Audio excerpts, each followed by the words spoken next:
नमस्कार दोस्तों, global coaching में आपका हार्दिक स्वागत है। उम्मीद करता हूं आप अच्छे होंगे, स्वस्थ होंगे और बेहतरीन होंगे। उम्मीद करता हूं कि आपकी पढ़ाई बहुत अच्छी चल रही होगी। आपको सभी को पता है यूपी पुलिस की डेट अनाउंस हो चुकी है, बहुत कम समय है। इस समय का बहुत अच्छे से उपयोग करते हुए हम लोगों ने भी आपके साथ जुड़ने के लिए, आपकी तैयारी को बेहतरीन बनाने के लिए एकदम धमाका तरीके से एकदम धमाका सीरीज शुरू की है। जीएस प्रैक्टिस सेट्स धमाका सीरीज। उम्मीद करते हैं ये प्रैक्टिस सेट्स हम आपके साथ अंतिम दिनों तक बने रहेंगे, जब तक कि यूपी पुलिस का पहला एग्जाम होगा, यानी 23 अगस्त तक हम इस सीरीज के साथ आपके साथ बने रहेंगे। शुरू करते हैं। आज का पहला क्वेश्चन धमाका सीरीज का क्या होने वाला है। यहां पर पहला क्वेश्चन लिखा है। क्वेश्चन क्या है देखिए, क्वेश्चन है संविधान सभा का 11वां सत्र कब आयोजित किया गया था। 11वां, यहां पर सत्र की बात की गई है। और कौन से सत्र की बात की गई है? संविधान सभा के सत्र की बात की गई है। यहां पर ऑप्शन लिखे हैं। ऑप्शन है 6 से 17 अक्टूबर 1949, 9 से 23 दिसंबर 1946। ऑप्शन सी है 14 से 26 नवंबर 1949 और ऑप्शन डी है 20 से 25 जनवरी 1947। क्लियर। यहां पर हम बात कर लेते हैं 11वें सत्र की बात कर लेते हैं। यहां पर सत्र की बात की गई है। अगर मैं बात करूं संविधान सभा की, तो दोस्तों संविधान सभा द्वारा हमारे संविधान का निर्माण 2 वर्ष 11 माह 18 दिन में किया गया था। कहने का मतलब यह है इतने दिन लगे थे संविधान निर्माण में। कितने दिन लगे थे भाई संविधान के निर्माण में? 2 वर्ष 11 माह 18 दिन। और इस अवधि के अंदर कुल संविधान सभा द्वारा 11 सत्र आयोजित किए गए थे। कितने सत्र आयोजित किए गए थे?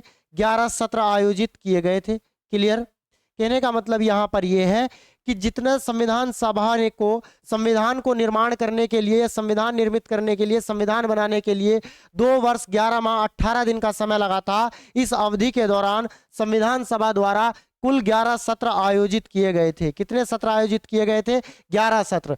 और तो क्वेश्चन में पूछा गया है कि 11वां सत्र कब आयोजित किया गया था, यानी 11वें सत्र की अवधि पूछ ली गई है। आपको पता है कि हमारा संविधान 26 नवंबर 1949 को बनकर के तैयार हो गया था, यानी 26 नवंबर 1949 को हमारा संविधान अंगीकृत किया गया। इसीलिए संविधान दिवस को जो हम 26 नवंबर को संविधान दिवस के रूप में मनाते हैं। तो यहां पर हमारा जो आंसर हो जाएगा, यहां पर हमारा एक ही आंसर है 26 नवंबर 1949। आंसर हो जाएगा सी। क्लियर। 14 से 26 नवंबर 1949 को 11वां सत्र आयोजित किया गया था और यह हमारा अंतिम सत्र था। तो आंसर क्या हो जाएगा? सी। अगर हम बात करते हैं संविधान सभा के पहले सत्र की बात करते हैं, तो संविधान सभा का पहला सत्र कब आयोजित, इसी तरीके से इसी तर्ज पर क्वेश्चन पूछा जा सकता है। तो उस क्वेश्चन को आप कैसे टैकल करेंगे? उस क्वेश्चन को करेंगे कि हमारे संविधान सभा की पहली बैठक जो हुई थी वो 9 दिसंबर 1946 को हुई थी। कब हुई थी?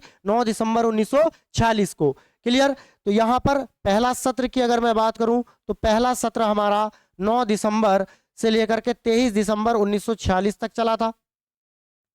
ठीक। पहला सत्र, तो पहला सत्र की अगर बात करते हैं तो 9 दिसंबर से 23 दिसंबर तक यह सत्र हमारा चला था। और 9 दिसंबर को पहले अस्थायी अध्यक्ष बने थे। कौन बने थे? डॉक्टर सच्चिदानंद सिन्हा बने थे।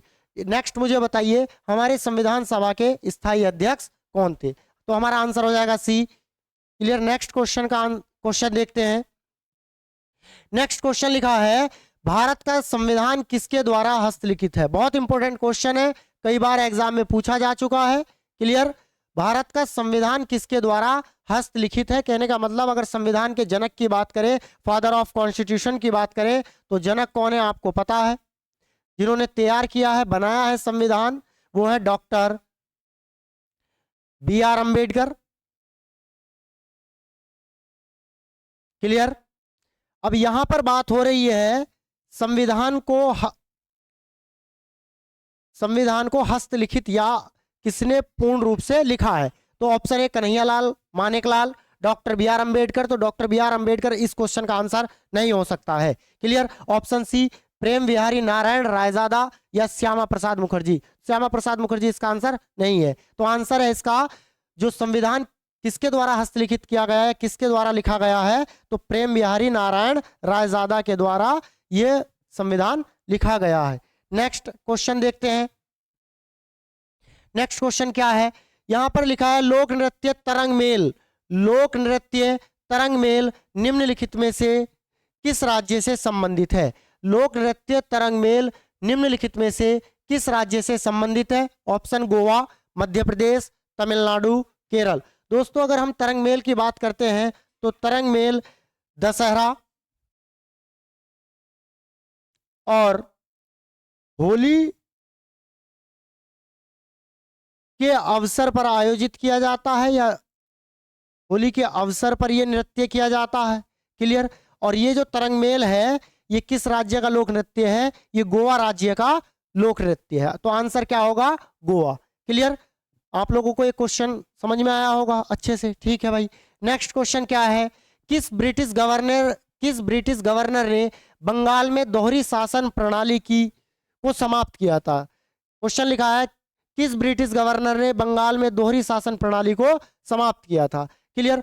आपको मैं ये बता देता हूं कि अगर हमारे यूपी पुलिस की अगर हम बात करते हैं, यूपी री एग्जाम की बात करें, यूपी पुलिस एग्जाम की बात करें दोस्तों, तो उसमें हमारे जीएस के जो क्वेश्चन आने वाले हैं वो कितना स्कोर रहने वाला है, क्या रेशियो रहने वाला है?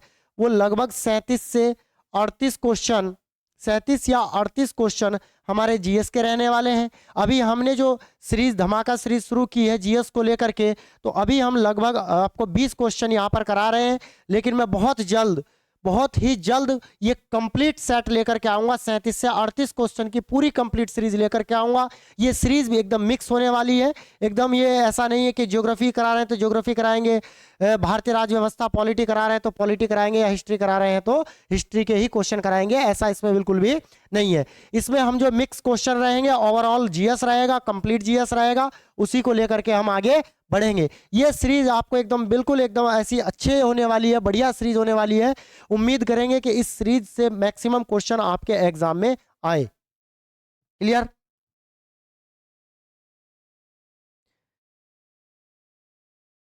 तो इसका आंसर क्या होने वाला है कि किस ब्रिटिश गवर्नर ने बंगाल में दोहरी शासन प्रणाली को समाप्त किया? तो आंसर है रॉबर्ट क्लाइव। तो रॉबर्ट क्लाइव ने तो द्वैध शासन की शुरुआत की थी।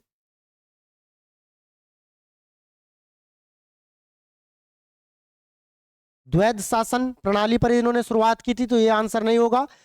Warren Hastings, John Shore, William Bentinck. अब यहां पर अगर हम बात करें तो इसका आंसर क्या होने वाला है? इसका आंसर है बी, वॉरेन हेस्टिंगस ने बंगाल में दोहरी शासन प्रणाली को क्या किया था? समाप्त किया था। अगर बात की जाए इनके कार्यकाल की तो 1772 में वॉरेन हेस्टिंगस बंगाल के गवर्नर बने। क्या बने भाई? बंगाल के गवर्नर बने। क्लियर। और 1774 में वॉरेन हेस्टिंगस पहले गवर्नर, बंगाल के पहले गवर्नर जनरल बने। गवर्नर जनरल बने। क्लियर। ये बंगाल के संदर्भ की मैं बात कह रहा हूं कि इसका अगर हम कार्यकाल देखते हैं तो वॉरेन हेस्टिंगस का तो 1772 में ये बंगाल के गवर्नर बने, और इसके बाद 1774 में ने पहला बंगाल का गवर्नर जनरल बनाया गया। यहां पर लिखा है विलियम बेंटिक। तो विलियम बेंटिक जो है भारत के पहले गवर्नर जनरल रहे हैं। ब्रिटिश शासन में भारत के पहले गवर्नर जनरल रहे हैं। क्लियर। आई होप आपको ये बात अच्छे से समझ में आई होगी। ठीक है। तो भारत के पहले गवर्नर जनरल कौन है भाई? विलियम बेंटिक है। और बंगाल के प्रथम गवर्नर जनरल कौन है? बंगाल के वॉरेन हेस्टिंगस ने। और वॉरेन हेस्टिंगस ने ही बंगाल से दोहरी शासन प्रणाली को क्या किया था? समाप्त किया था। क्लियर। नेक्स्ट क्वेश्चन देखते हैं। नेक्स्ट क्वेश्चन है निम्नलिखित में से कौन सा भारतीय राज्य अंग्रेजों के साथ सहायक संधि पर हस्ताक्षर करने वाला पहला राज्य था? यहां पर बहुत इंपॉर्टेंट क्वेश्चन, ये सहायक संधि की बात की गई है। किसकी बात की गई दोस्तों? सहायक संधि की बात की गई है कि भारत का ऐसा कौन सा राज्य था जो अंग्रेजों के साथ पहला राज्य बना जिसने सहायक संधि पर हस्ताक्षर किए? ऑप्शन है हैदराबाद, कोचीन और त्रावणकोर और मराठा। तो यहां पर अगर हम सहायक संधि की बात करें तो ये अंग्रेजों की एक नीति थी साम्राज्य विस्तार की। कैसी नीति थी? साम्राज्य विस्तार की नीति। अगर हम बात करें सहायक संधि की, तो ये सहायक संधि या ये प्रणाली जो है, इस नीति की शुरुआत की अगर हम बात करते हैं, तो इस प्रणाली की शुरुआत फ्रेंच गवर्नर डुप्ले ने की थी। क्लियर। अगर सहायक संधि प्रणाली की शुरुआत की अगर हम बात करते हैं, तो फ्रेंच गवर्नर किसने की थी? फ्रेंच गवर्नर डुप्ले ने इस प्रणाली की शुरुआत की थी। लेकिन भारत में राज्य विस्तार की दृष्टि से या साम्राज्य विस्तार की नीति से इसकी सहायक संधि को जो लागू किया था या इस प्रणाली पर जो इसका प्रयोग किया था, वो वेलेजली ने किया था। किसने किया था? वेलेजली ने। क्लियर। किसने किया भाई? भारत में साम्राज्य विस्तार की नीति से इसका प्रयोग, इस नीति का प्रयोग शुरुआत किसने की? वेलेजली ने। तो यहां पर हम बात कर रहे हैं कि निम्नलिखित में से कौन सा भारतीय राज्य अंग्रेजों के साथ सहायक संधि पर हस्ताक्षर करने वाला पहला राज्य बना? तो वो था हैदराबाद। दोस्तों, हैदराबाद राज्य ने सबसे पहले सहायक संधि के माध्यम से अंग्रेजों के साथ एक संधि की थी। ठीक। नेक्स्ट क्वेश्चन देखते हैं। नेक्स्ट क्वेश्चन क्या है? किस विधेयक में प्रावधान किया गया, हिस्ट्री का क्वेश्चन है ये भी, किस विधेयक में प्रावधान किया गया है कि भारतीय न्यायाधीश भी ब्रिटिश व्यक्तियों पर मुकदमे की सुनवाई कर सकते हैं? ये बड़ा इंपॉर्टेंट क्वेश्चन हो सकता है, एग्जाम में पूछे जाने के लायक है, कई बार एग्जाम में पूछा भी गया है। किस विधेयक में प्रावधान किया गया है कि भारतीय न्यायाधीश, ये पहला विधेयक की बात कर रहे हैं हम, ऐसा अंग्रेजी शासन के दौरान पहला विधेयक था जिसमें ब्रिटिश व्यक्तियों पर मुकदमे की सुनवाई भारतीय न्यायाधीश कर सकते थे। Hastings bill, Dalhousie bill, Ilbert bill और जॉर्ज बिल। तो इसका आंसर होगा आंसर सी, इल्बर्ट बिल। क्या होगा इसका आंसर? Ilbert bill. क्लियर। देखिए ये जो बिल है, सुनिए इसके बारे में समझ लेते हैं। ये जो इल्बर्ट बिल की अगर हम बात करते हैं, तो इस बिल को जो तैयार किया था, इल्बर्ट बिल को,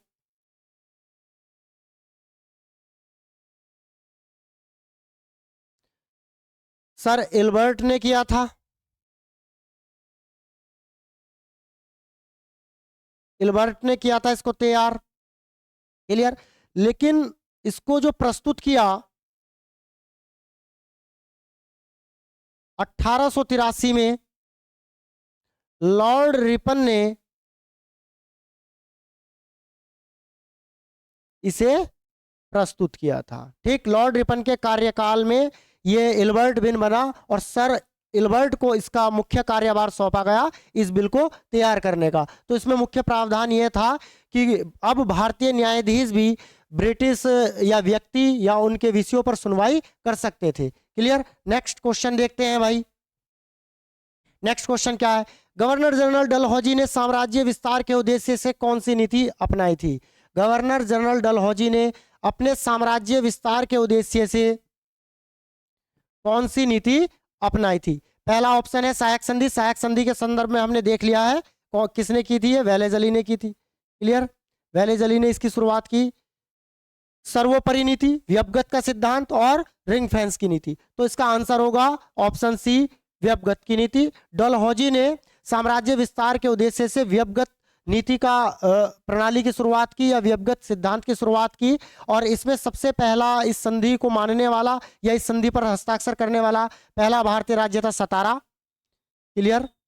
इसके बाद बहुत सारे आए, संबलपुर रहा, जैतपुर एक राज्य था, जैतपुर, संबलपुर,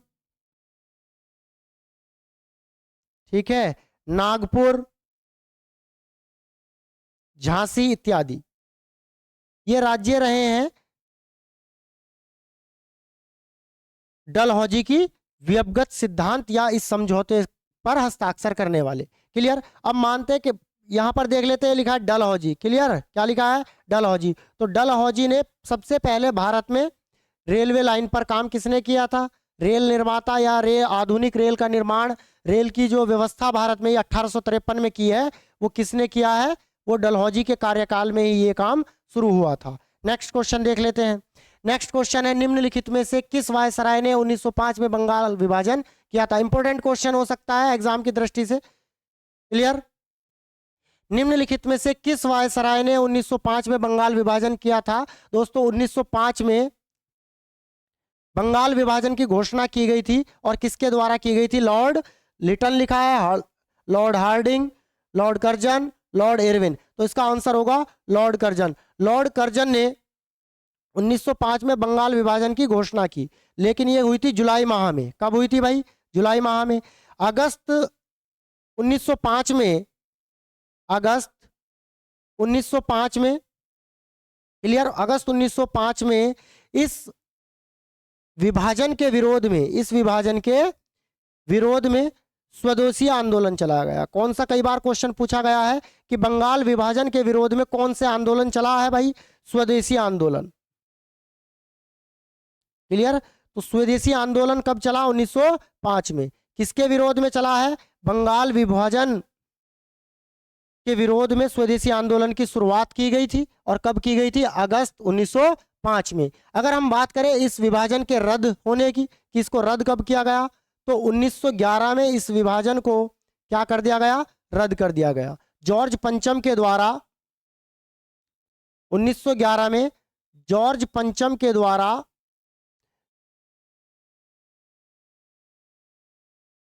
ठीक, जॉर्ज पंचम के द्वारा इसे 1911 में रद्द कर दिया गया। और 1911 में भारत के नए वायसराय बने। कौन बने भाई नए वायसराय? 1911 में लॉर्ड हार्डिंग। कौन बने? Lord Hardinge. क्लियर? 1911 से पहले कौन थे वायसराय? लॉर्ड कर्जन थे। 1911 में बंगाल विभाजन रद्द कर दिया गया और नए वायसराय भारत को मिला। कौन था? Lord Hardinge. नेक्स्ट क्वेश्चन देखते हैं। नेक्स्ट क्वेश्चन लिखा है, निम्नलिखित में से कौन सा भारत का सबसे बड़ा स्तूप है? निम्नलिखित में से कौन सा सबसे बड़ा भारत का सबसे बड़ा स्तूप है? आंसर ऑप्शन है केसरिया। ये धमेक लिखा है, थोड़ी मिस्टेक है, धमेक स्तूप, धमेक, अमरावती, भारत। तो अगर हम बात करते हैं भारत के सबसे बड़े स्तूप की, तो वो केसरिया बुद्ध स्तूप है। कौन सा है भाई? केसरिया बुद्ध स्तूप। केसरिया बुद्ध स्तूप है। यह विश्व का सबसे बड़ा बुद्ध स्तूप है। क्लियर? अगर हम बात करें ये कहां पर है भाई? ये बिहार के चंपारण जिले में है। कहां पर है? बिहार के चंपारण जिले में है। क्लियर? अगर हम बात करते हैं धमेक स्तूप की, तो धमेक स्तूप सारनाथ में है। कहाँ है भाई? सारनाथ में है धमेक स्तूप। ये एक बौद्ध स्तूप है, उत्तर प्रदेश में है। क्लियर? इंपॉर्टेंट। अमरावती की बात करते हैं, तो अमरावती कहाँ है? आंध्र प्रदेश में है। कहाँ है? अगर हम भारहुत स्तूप की बात करते हैं, तो ये मध्य प्रदेश में है। कहाँ है भाई? ये मध्य प्रदेश में है। तो यहां से क्वेश्चन बन सकता है, केसरिया बौद्ध स्तूप या बुद्ध स्तूप भारत का ही नहीं, विश्व का सबसे ऊंचा और सबसे बड़ा बुद्ध स्तूप है। धमेक स्तूप सारनाथ उत्तर प्रदेश में है, अमरावती स्तूप आंध्र प्रदेश में है, और भारहुत स्तूप मध्य प्रदेश में है। नेक्स्ट क्वेश्चन देखते हैं। आई होप ये क्वेश्चन आपको अच्छे से समझ में आ गया होगा। यहां पर लिखा है शंभू महाराज।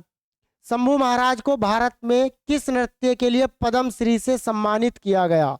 बहुत इंपॉर्टेंट स्टैटिक जीके का क्वेश्चन हो सकता है। शंभू महाराज को भारत में किस नृत्य के लिए पद्मश्री से सम्मानित किया गया है? ऑप्शन है कथक, भरतनाट्यम, कुचिपुड़ी, मणिपुरी। तो इसका आंसर होगा बिरजू महाराज किस नृत्य से संबंधित है? सॉरी, शंभू महाराज किससे संबंधित है? कथक नृत्य से संबंधित है। आंसर क्या होगा? कथक नृत्य से संबंधित और कौन कौन से कलाकार हो सकते हैं? बिरजू महाराज,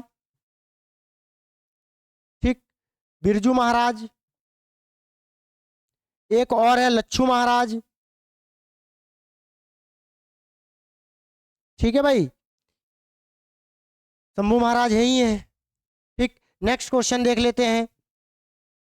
नेक्स्ट क्वेश्चन है, निम्नलिखित में से स्वतंत्र भारत की पहली शास्त्रीय नृत्यांगना। बहुत इंपॉर्टेंट क्वेश्चन हो सकता है। ठीक है, अब सारे क्वेश्चन रखे ही बनाए ही हमने इस तरीके से कि आपके एग्जाम की दृष्टि से, आपके एग्जाम के पॉइंट ऑफ व्यू से इंपॉर्टेंट हो सके, महत्वपूर्ण हो सके, ताकि एग्जाम में यहां से क्वेश्चन बन सके। अगर डायरेक्ट क्वेश्चन यहां से एग्जाम में नहीं आएगा, जो ऑप्शन हम यहां पर एक्सप्लेन कर रहे हैं, डिस्कस कर रहे हैं, तो यहां से भी क्वेश्चन बनने की संभावना रहेगी। ठीक है भाई, तो यहाँ पर पूछा गया भारत की पहली शास्त्रीय नृत्यांगना थी जिन्हें राज्यसभा सदस्य के रूप में नामित किया गया है। कहने का मतलब ये है, ऐसी कौन सी शास्त्रीय नृत्यांगना थी भारत की पहली जिन्हें राज्यसभा की सदस्यता मिली या सदस्यता के रूप में, सदस्य के रूप में नामित किया गया। तो यहाँ पर ऑप्शन मिस्टेक है। क्लियर, ये सारे के सारे ऑप्शन गलत डाल दिए गए हैं, यहाँ पर गलत लिखे गए ऑप्शन। इसका मैं आंसर बता देता हूं, इसका आंसर एक बार चेक कर लेते हैं ऑप्शन क्या है इसके।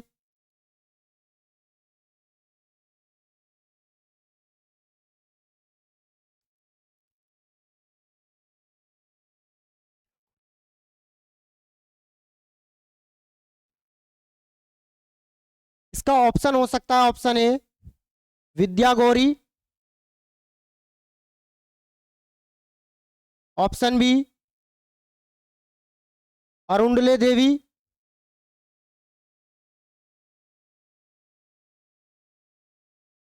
ठीक है, विद्या गौरी, अरुणले देवी और निवेदिता अर्जुन।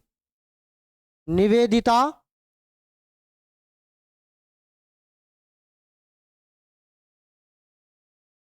अर्जुन,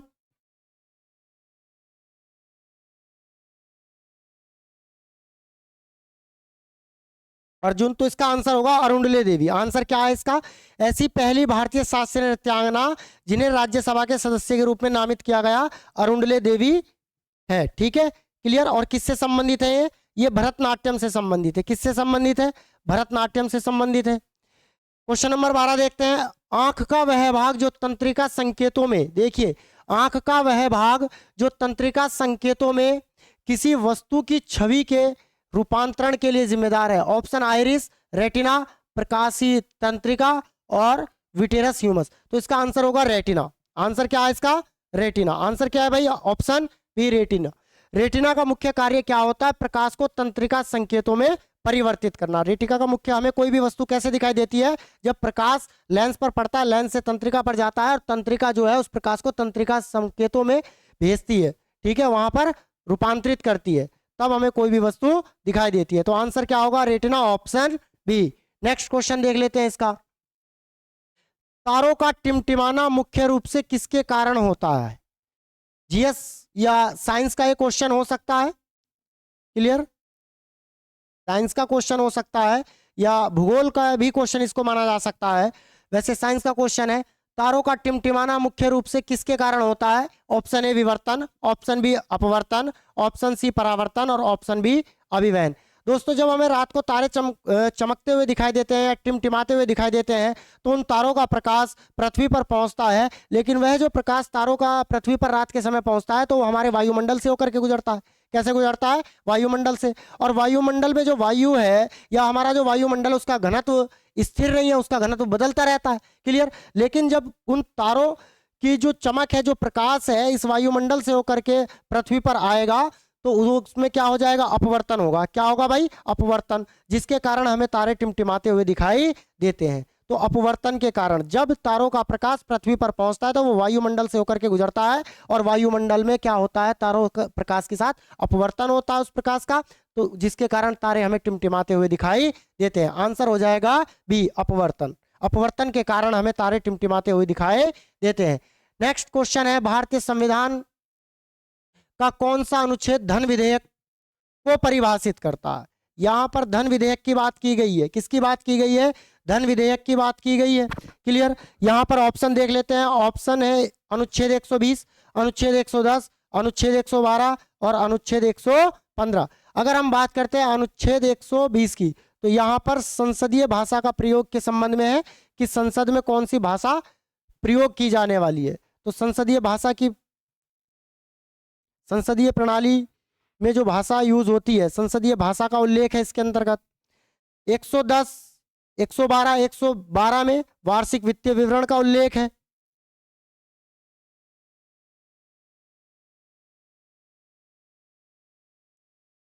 वार्षिक वित्तीय विवरण,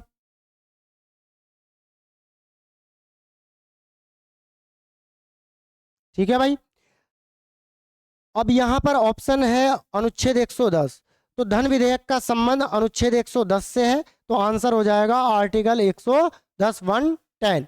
तो यहाँ पर धन विधेयक का संबंध किससे है? धन विधेयक को कौन परिभाषित करता है? आर्टिकल 110 करता है। 120 क्या संसदीय भाषा की बात की गई है, संसदीय भाषा का उल्लेख है, यानी संसद में जो भाषा कौन सी भाषा प्रयोग की जानी है उसके संबंध में यहाँ पर चर्चा है। 112 वार्षिक वित्तीय विवरण है, ठीक। 110 धन विधेयक। नेक्स्ट देखते हैं, संविधान के किस अनुच्छेद में राज्य विधानसभाओं के गठन का प्रावधान है? यहां पर कहा है कि संविधान के अनुच्छेद में, संविधान के किस अनुच्छेद में विधानसभाओं के गठन का प्रावधान है? क्लियर? आर्टिकल 167, आर्टिकल 168, आर्टिकल 163 और आर्टिकल 165। क्लियर? अगर हम बात करें संविधान विधानसभाओं के गठन की बात करें तो इसका अधिकार किसको है? संविधान या विधानसभा का गठन कौन कर सकता है? संसद कर सकती है। कौन कर सकते हैं भाई? संसद। क्लियर? अगर इसके आर्टिकल की बात करें तो इसका आर्टिकल 168, आर्टिकल 168 में यह प्रावधान है कि संसद को यह अधिकार दिया गया है कि किसी राज्य के लिए विधानसभा का गठन किया जाए। नेक्स्ट क्वेश्चन का आंसर देखते हैं। नेक्स्ट क्वेश्चन देखते हैं यहाँ पर। नेक्स्ट क्वेश्चन है, किस वर्ष मतदान की आयु घटा करके 21 वर्ष से 18 वर्ष कर दी गई? पॉलिटी का क्वेश्चन है, भारतीय राज्य व्यवस्था का क्वेश्चन है, इंपॉर्टेंट क्वेश्चन हो सकता है, कई बार एग्जाम में पूछा जा चुका है। उम्मीद करता हूं कि आगे भी ये क्वेश्चन पूछे जा सकता है, ठीक। क्लियर? अब हम बात करते हैं कि मतदान की जो आयु है वो घटा करके 21 वर्ष से 18 वर्ष कर दी गई। कब कर दी गई? तो इसको देख लेते हैं। इसके बारे में कौन सा प्रावधान है, क्या संविधान संशोधन किया गया है, तो उसके बारे में थोड़ा सा चर्चा कर लेते हैं। देखिए 61वें संविधान संशोधन अधिनियम द्वारा कब?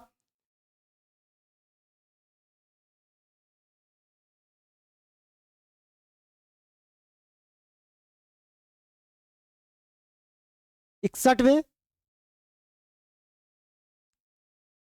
संविधान संशोधन अधिनियम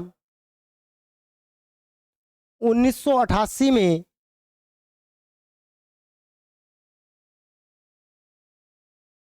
यह प्रावधान किया गया कि मतदान की जो आयु है, मतदान की आयु 21 से 18 वर्ष कर दी गई। क्लियर? तो यहां पर आप समझ रहे होंगे 61वें संविधान संशोधन अधिनियम 1988 में क्या प्रावधान किया गया है कि मतदान की आयु 21 वर्ष से घटा करके क्या कर दी गई? 28 वर्ष कर दी गई। तो यहां पर वर्ष पूछा है कि कब की गई है? 1988 में। आंसर क्या हो जाएगा? सी, 1988। मतदान की आयु घटा करके 21 से 18 वर्ष कर दी गई। नेक्स्ट क्वेश्चन देखते हैं। नेक्स्ट क्वेश्चन क्या लिखा है? निम्नलिखित में से कौन सी भारत की सबसे ऊंची चोटी है? यहां पर ऑप्शन लिखे हैं, नामचा बरवा, कामेत पर्वत, नंदा देवी, मकालू पर्वत। क्लियर? तो यहां पर इन चार ही ऑप्शन में से दोस्तों हमें बताना है कि हमारा कौन सा आंसर इस क्वेश्चन का रहने वाला है। निम्नलिखित में से, यानी निम्नलिखित का मतलब नीचे जो ऑप्शन लिखे हैं इनमें से कौन सी भारत की सबसे ऊंची चोटी है? नामचा बरवा, कामेत, नंदा देवी, मकालू। अगर भारत की ऊंची चोटियों की बात करते हैं तो भारत की सबसे ऊंची चोटी है जो पाक अधिकृत कश्मीर में है, पीओके में है, वो है कौन सी भाई? केटू। उसका क्या नाम है? Godwin Austen. Godwin Austen. Clear? Godwin Austen, जिसकी ऊंचाई कितनी है? 8611 मीटर। कहाँ है ये? पीओके में। क्लियर? लेकिन अगर पूर्ण रूप से भारत की ऊंची चोटी की बात करूं जो पूर्ण रूप से भारत में अवस्थित है, कंचनजंगा। कौन सी? कंचनजंगा। क्लियर? इसकी अगर ऊंचाई की मैं बात करूं 8586 मीटर। क्लियर? अगर हम बात करते हैं तो तीसरी सबसे ऊंची चोटी कौन सी है? तो तीसरी है नंदा देवी। कौन सी है भाई? नंदा देवी। और कहाँ है नंदा देवी पर्वत ऊंची चोटी? ये उत्तर भारत के उत्तराखंड राज्य में है। तो निम्नलिखित में से कौन सी भारत की सबसे ऊंची चोटी है? यहाँ पर केटू भी नहीं लिखी, कंचनजंगा भी नहीं लिखी, लेकिन ऑप्शन में नंदा देवी है, तो आंसर क्या हो जाएगा? नंदा देवी। नेक्स्ट हमारा इसका आंसर क्या होगा? नंदा देवी। लेकिन अगर यहाँ पर बात करें केटू गॉडविन ऑस्टिन की तो ये 8611 मीटर ऊंची चोटी है, लेकिन ये पीओके में स्थित है, भारत की है लेकिन पीओके में स्थित है। पूर्ण रूप से भारत में स्थित भारत की ऊंची चोटी कौन सी है? कंचनजंगा है। भारत के कौन से राज्य में है ये सिक्किम राज्य में है। कौन से राज्य में है भाई? सिक्किम, जहां पर कंचनजंगा नेशनल पार्क भी स्थित है। इसकी ऊंचाई कितनी है? 8,585 मीटर। तीसरी सबसे ऊंची चोटी भारत की Nanda Devi केटू। Clear. Next question का आंसर देखते हैं। नेक्स्ट क्वेश्चन यहां पर देखते हैं। क्लियर है। विश्व की सबसे लंबी नदी किस महाद्वीप से होकर के बहती है? यहां पर मैं जितने भी क्वेश्चन लेकर के आया हूं, बहुत ही इंपॉर्टेंट क्वेश्चन ये आपके एग्जाम के नजरिए से हो सकते हैं, तो इनको देखिए अच्छे से, बढ़िया से।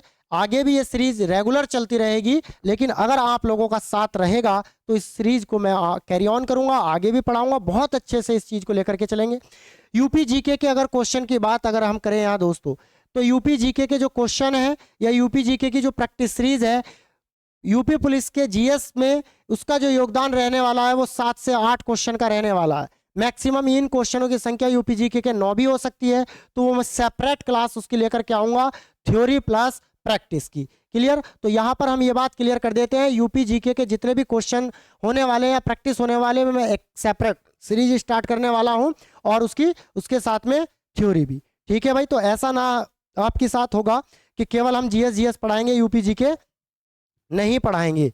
ठीक है भाई। यहां पर लिखा है विश्व की सबसे लंबी नदी किस महाद्वीप से होकर के बहती है? ऑप्शन अफ्रीका, उत्तर अमेरिका, दक्षिण अमेरिका, यूरोप। तो यहां पर देख लेते हैं कि विश्व की सबसे लंबी नदी कौन सी है। विश्व की सबसे लंबी नदी कौन सी है? तो विश्व की सबसे लंबी नदी की अगर हम बात करते हैं तो वो नील नदी है। कौन सी है भाई? नील नदी है। ठीक है। तो नील नदी कहां प्रवाहित होती है? तो नील नदी अफ्रीका में प्रवाहित होती है। कहां प्रवाहित होती है? अफ्रीका में। तो इसका आंसर क्या हो जाएगा? आंसर है अफ्रीका। यहां पर अगर देखें तो अफ्रीका जो है, नील नदी जो है अफ्रीका के 11 देशों से होकर के बहती है। कितने देशों में प्रवाहित होती है? 11 देशों में। जैसे कांगो लोकतांत्रिक गणराज्य की बात करें, उसमें प्रवाहित होती है, तंजानिया, युगांडा, केन्या, ठीक, इन देशों में ये प्रवाहित होती है। ये जो है विक्टोरिया झील से होकर के, विक्टोरिया झील से भूमध्य सागर तक इसका प्रवाह रहता है। कहां तक? भूमध्य सागर तक ये जो प्रवाहित होती है नील नदी विक्टोरिया झील से भूमध्य सागर तक। अगर हम उत्तर अमेरिका की बात करें तो उत्तर अमेरिका की सबसे लंबी है मिसौरी नदी। कौन सी है भाई? मिसिसोरी भी बोलते हैं, मिसौरी नदी, जो विश्व की तीसरी सबसे लंबी नदी है। अगर हम दक्षिण अमेरिका की बात करें तो दक्षिण अमेरिका की सबसे लंबी नदी आपको पता ही है, जो विश्व की सबसे बड़ी नदी है, विश्व की सबसे बड़ी नदी अमेजन। क्लियर। अगर हम यूरोप की बात करें, यूरोप की सबसे बड़ी नदी कौन सी है? लंबी नदी कौन सी है? तो वोल्गा नदी है। यूरोप की सबसे लंबी नदी वोल्गा नदी। क्लियर है। यहां पर ये आप देख सकते हैं विश्व की सबसे लंबी नदी किस महाद्वीप से होकर बहती है? तो अफ्रीका। अफ्रीका के 11 देशों से होकर के बहती है। ठीक। नेक्स्ट क्वेश्चन देखते हैं। क्लियर। नेक्स्ट क्वेश्चन है, निम्नलिखित में से किस जीव में माइटोकॉन्ड्रिया अनुपस्थित होती है? साइंस का क्वेश्चन है, बायोलॉजी का क्वेश्चन है। आपके एग्जाम में यूपी पुलिस में 2 से 3 क्वेश्चन साइंस के भी रहने वाले हैं, तो उसी रेशियो से हमने आपके लिए ये क्वेश्चन यहाँ पर सेट किए हैं। निम्नलिखित में से किस जीव में माइटोकॉन्ड्रिया अनुपस्थित होती है? कहने का मतलब ये है, माइटोकॉन्ड्रिया को हम क्या कहते हैं? जीवों का क्या कहते हैं? पावर हाउस कहते हैं। क्या कहते हैं? पावर हाउस कहते हैं इसको।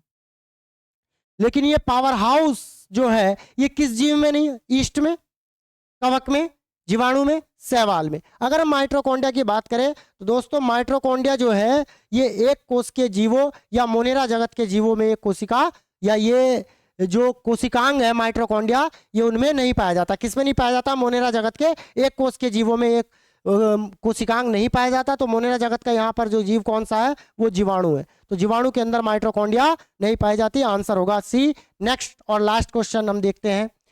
नेक्स्ट क्वेश्चन है, संघीय मंत्रिपरिषद का अध्यक्ष कौन होता है? बहुत ही सिंपल, बहुत ही इजी क्वेश्चन है, लेकिन इस तरीके के क्वेश्चन आ जाता है। इंपॉर्टेंट क्वेश्चन ये आपके एग्जाम के नजरिए से हो सकता है। संघीय की बात कर रहे हैं तो ये केंद्रीय मंत्रिपरिषद की बात कर रहा है। ये क्वेश्चन किसकी बात कर रहा है? केंद्रीय मंत्रिपरिषद की बात कर रहा है। ठीक है भाई। तो केंद्रीय मंत्रिपरिषद का अध्यक्ष कौन हुआ? अभी हाल ही में लोकसभा का गठन हुआ है, मंत्रिपरिषद का निर्माण या गठन किया गया है, तो उसका अध्यक्ष कौन होता है केंद्रीय मंत्रिपरिषद या संघीय मंत्रिपरिषद का? ऑप्शन है राष्ट्रपति, प्रधानमंत्री, गृह मंत्री या उपराष्ट्रपति। तो इसका आंसर होगा प्रधानमंत्री। मंत्रिपरिषद का अध्यक्ष कौन होता है? प्रधानमंत्री होता है। क्लियर? आई होप ये प्रैक्टिस सेट या ये जो हमने एक नई शुरुआत आपके लिए शुरू की है आपको बहुत अच्छी लग रही होगी, बहुत समझ में आ रहा होगा। क्लियर? आप लोगों का इस पर बहुत प्यार मिल रहा है, बहुत सहयोग आप इस पे कर रहे हैं। तो उम्मीद है ऐसी वीडियो मैं और भी लेकर के आऊँगा। डे बाय डे इस तरीके की क्लास होगी, डेली होगी। ठीक है? क्लियर? लेकिन आपके लिए भी कुछ कार्य है, वीडियो को लाइक कीजिए और शेयर कीजिए और अधिक से अधिक लोगों को इसको सब्सक्राइब कीजिए। ठीक? Next, thank you.